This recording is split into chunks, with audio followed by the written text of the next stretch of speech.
ուսանողներ կարելի է ստեղծել Տիկին Մարկարյան որպես արցախցի ինչ հուշեր ունեք կապված 92 թվականի Շուշիի ազատագրման հետ եւ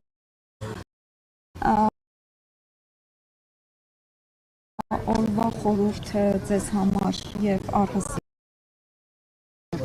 Որքան որ դժվար լինի պիտի հիշենք հանուն տղաների, իսեր տղաների պիտի հիշենք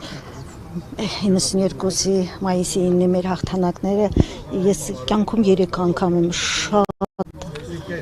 ուրախացել, երբ սիրտդ ուզում է կրծքավանդակից դուրս թռչի։ Մեկը երկուսը երբ մայր եմ դարձել, երեխաներ եմ ունեցել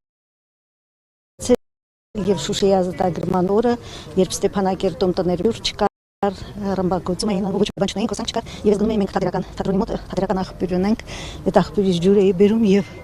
սալյուտներ էր Շուշիի ազատագրության, մեկն էլ չկար, որ հետը կիսվեի իմ ուրախությամբ, եւ ես չգիտեի, ուզում էի գոռայի աշխարհով մեկ, որ մենք հաղթել ենք, որ Շուշի մերն է, հայկական է։ Հետո 30 տարի շարունակ, եթե ոչ ավել, մի քիչ էլ ես ռազմական լրագրող էի, պահեստազորի սպայեմ եւ այդպես 30 տարի շարունակ ես հավաքում էի Շուշիի ազատագրությանը վերաբերող գիրքը, Շուշի անունը մեր հաղթանակների այդպես վերնագրով չհասցրի տպագրել, հիմա այստեղ Երևանում փորձում եմ իմի բերել վերջին այդպես ծվենները, որպեսզի տպագրեմ այդ գիրքը, որտեղ մեր տղաները պատմում են ոնց է մտել Շուշի, ինչպես է դա եղել, ով որտեղով է գնացել, իրենց տպավորությունները։ Տիկին Մարկարյան ձայնապետությամբ գիտենք բոլորս որ Շուշին եղել է բերդաքաղաք ու այն գրավել է բավականին բարդ է եղել։ Հիմա նայեք, իշխանությունները ասում են, որ դա պարտության հետևանքեր ամենք բավարար ուժեր չունենք, որպեսզի պայքարենք, պահենք Շուշին ու Արցախը, իսկ ընդդիմությունն էլ մեղադրում է դավաճանության մեջ։ Ի վերջո ձեզ համար հասկանալի էր այդ անկումը ինչպես տեղի ունեցավ։ Ինձ համար էլի նույնպես շատ ծանր է այդ անկման մասին խոսելը։ Ես գտնում եմ, որ մեր տղաները, որոնք գնացել էին Շուշին պաշտպանելու, պատրաստ էին մինչև վերջը։ Ինձ թվում է դա ավելի շատ իշխանությունների եւ ղեկավարման սխալ է եղել, որովհետեւ հիմա էլ երբ այդ պատմությունների հետ առնչվում եմ, հանդիպում եմ, խոսում ենք, ես մի առեղծվածային բան, մենք չգիտենք ոնց եղավ Շուշիի անկումը։ Ես մտածում եմ, որ բոլոր դեպքերում եղել է դավաճանություն, մեր տղաների թիկունքը չեն պահել, չեն հասել ժամանակին։ Տիկին Մարկարյան, 92 թվականին դուք հավատում եք Արցախի ազատագրմանը եւ այսօր ձեր կարծիքով ինչպիսի պայմաններ պետք է ստեղծվեն, որպեսզի հնարավոր լինի Արցախի եւ Շուշիի վերազատագրումը։ Այդ բոլոր տարիներին երբ ես ապրել եմ Ղարաբաղում եւ 1989 թվականին դեռևս երբ սկսել էր Արցախյան շարժումը, դեռ նոր էր մտնում հունի մեջ, ես տուն էի առել Ստեփանակերտի քաղաքի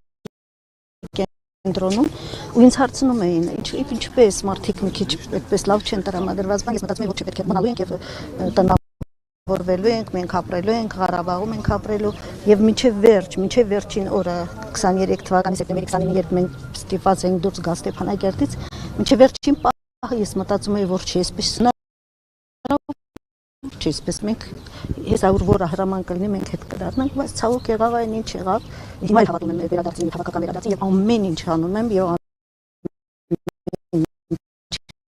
անեմ եւ իմ շրջապատն էլ մեր պահեստազորի սպաներով ենք մենք այստեղ եկել այսօր եկել ենք խոնարհվելու մեր տղաների շիրիմին, մտածում ենք որ ամեն ինչ պետք է անենք հետ գնալու համար։ Արցախցիների հասցեին մեղադրանքներ են հնչում, որ պետք է իրենք մնային, դուրս չգային, ասում են, եթե իրենք դուրս են եկել, Հայաստանի իշխանություններն են ասում, մենք ում պաշտպանենք։ Առհասարակ որևէ հնարավորություն կար Արցախում մնալու այդ եթե փոքր ինչ հնարավորություն լիներ Արցախցին կմնար այդ 120,000 մարդը, որ այդ օրերի ընթացքում